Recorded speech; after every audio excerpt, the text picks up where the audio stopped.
Uy, Clara, ba't mo naman pinahiya ng ganun si Agosto? Megan, kung hindi mo type ang isang lalaki, huwag mong tanggapin kung anong binibigay niya. Pero kung tinanggap ko yung flower na binibigay niya, di isipin niya, type ko siya. Ew, never. Alam mo, bahala ka dyan.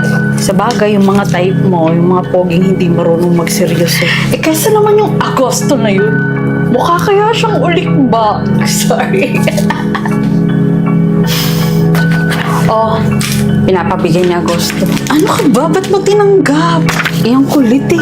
Maganyan-ganyan ka lang kasi hindi mo kilala sa Agosto. Isa siya sa pinakamatinong lalaking makikilala mo. Yuck!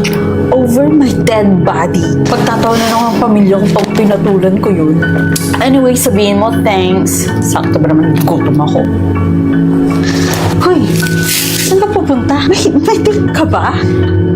Kanino? Kanino pa? Eh di kay Agosto.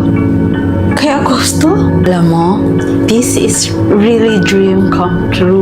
Finally, makakadate ko yung taong gustong gusto ko. Teka, di ba ayaw mo sa kanya? Sige na, alis na ako ha. Baka kasi naantay niya na ako eh.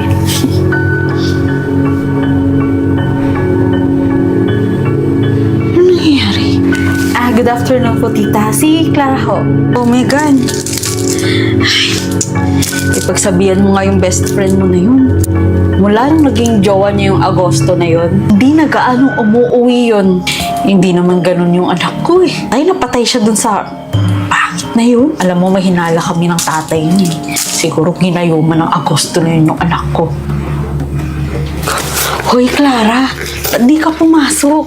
Okay ka lang ba? Ba't ka umiiyak? My God. My God, sabihin mo kay Agosto, pagkita siya sa akin. Mahal na mahal ko siya. Hindi ko kaya nung wala siya, Megan. Ayoko siyang mawala. Ikakamatay ko pag nawala siya, Megan. Kausapin mo si Agosto, Megan. Kakawala ng buhay ko kapag tuluyan niya na akong iniwan. Hoy, Clara, gumising ka nga. Ikaw ba yan? Nakausap mo na pa siya? Masyado ka na raw kasing possessive. May makausap lang daw siyang babae, sinasabunutan mo na yung babae. Tsaka ayaw mong mawali sa kanya. Eh sabi niya may sarili din naman siyang mundo, hindi lang ikaw. And in short, ayaw ka na niya. Hindi pwede. Hindi pwede, Megan. Hindi pwede. Tita, si Clara ho. 4 na araw na po siyang hindi nagre-reply sa akin. Tapos hindi rin po siya nagpapakita. May bibigay po sana ako sa kanya. Hindi mo ba nabalitaan yung nangyari sa anak ko? Ang alin po? Hindi niya matanggap yung pag-iwan sa kanya ni Agosto. Kaya kinitil niya yung sarili niyang buhay. Magpapayat yung pangit na Agosto na yun. Tsaka tama yung hinala namin. Ginayuma ng Agosto na yun yung anak ko. Gayuma? Agosto? Agosto? Ikaw si Megan? Ikaw yung best friend ni Clara? Kasalanan mo lahat to. Nawala na rin yung anak ko si Agosto. Gabi-gabi siyang hindi makatulog mula nung nawala si Clara. Gabi-gabi nagpapakita sa kanya si Clara. Kasalanan mo lahat to, Megan. Nakita na lang namin yung anak ko. May bakas ng kamay sa kanyang leeg. Magpapayad ka. Magpapayad ka. Sana malaman ni Clara lahat.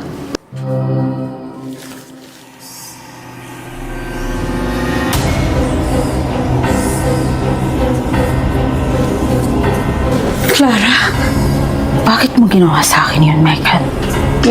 Clara, anong sinasabi mo? Wala akong kinalaman sa pagkamatay mo. Ikaw ang nagsabi kay Agosto na gayumahin ako. Kala ko kaibigan kita. Clara, sorry. Hindi ko kasi alam na siseryosohin niya yung sinabi ko eh. Hindi ko alam na epekto sa'yo. Nagsisiyan ko na talaga yun. Hindi ko sinasadya, Clara. Patawarin mo ako. Matagal ko nang pinagsisihan lahat. Samahan mo ako sa impyerno.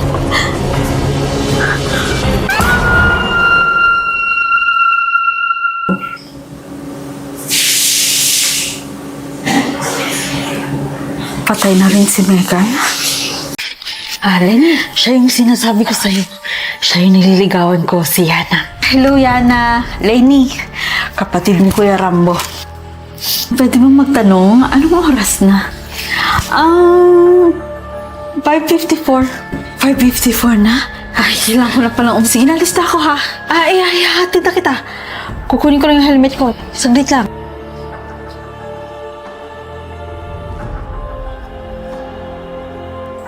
Saan na yun? Ang bilis naman niya. Kuya, narinig mo ba yung sinabi ng nanay kagabi? Tama siya, kuya eh. Alam mo, tayo lang tayo dito. At dito sa lugar nila, maraming mga diwata at engkanto. Kaya ikaw, mag-ingat ka sa mga nakikilala mo. Lenny, hindi nga engkanto si Yana. Rambo, Nandito ka na pala. aalis na tayo. Ano yan? Bawang. Rambo, next time na lang tayo umalis. Medyo sumama yung pakiramdam ko eh. Sige na, mauna na ako. Ano meron sa bawang? Sigurado ka ba, kuya, na dito sila nakatira? Oo. Siya mismo nagsabi sa akin. Papatunayan ko talaga sa'yo na mali ang akala mo. Yaman pala niya. Po, Yana. Tao po. Ano yun, iho? Hello po. Si Yana po. Yana? May mag-isa ko lang dito, iho. Tsaka wala din akong kilalang Yana. Dayo ba kayo dito? Alam niyo ba yung sabi-sabi? Na dito may diwatang maganda tsaka engkanto na nagpapanggap na tao para lang makarecruit na pumunta doon sa biringan. Yan ang sinasabi ko sa'yo, kuya eh. Hindi ka naniniwala sa akin.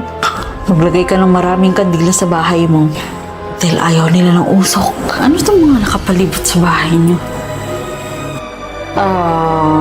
Maraming kandila. Hindi na ako tutuloy. Sa'yo na lang. Wala na siguro makakakita sa akin. Sinasabi na nga ba isa kang diwata or engkanto. Anong ginagawa mo sa gitna ng gubat? Walang kabahay-bahay dito.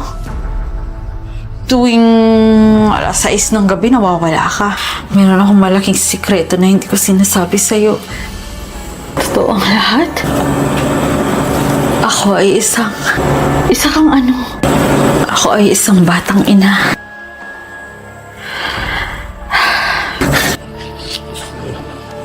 "18 years old pa lang ako pero may 5 years old na akong anak. Malis kami doon sa kung saan kami unang nakatira at napadpad kami dito sa kagubatan. Dito ko na napiling tumira. Teka. Bakit tuwing alas 6 ng gabi nawawala ka? Hindi ako diwata. Hindi rin ako engkanto. Every alas 6 ng gabi, umaalis na yung nanay ko at walang mag-aalaga sa anak ko. Kaya kailangan kong magmadali para may makasama yung anak ko. Bakit nasuka ka sa bawang? Nasusuka ako sa amoy ng bawang, hindi ko alam kung bakit. Tsaka bakit takot ka sa kandila? Na-disappoint lang ako na pinanghihinalaan yung ako ay isang diwata or engkanto. Tatanggapin mo pa rin ba ako? Sa kabila ng pagsasabi ko sa'yo ng malaking sikreto ko, Kahit magkaroon ka pa ng 5 anak, ipagpapatuloy ko yung pagmamahal ko sa'yo. Dahil tanggap kita.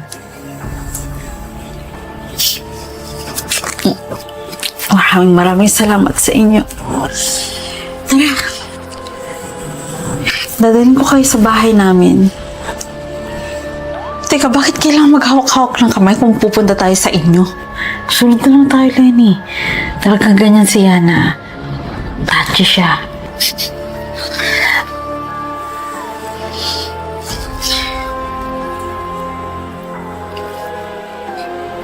Imulat niyo yung mga mata niyo.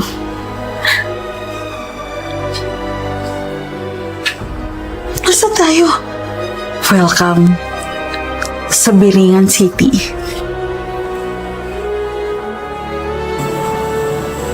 At hindi na kayo makakalabas dito. Tama kayo. Ako nga isang diwata ang kanto. Ngayon, pati kayo na rin.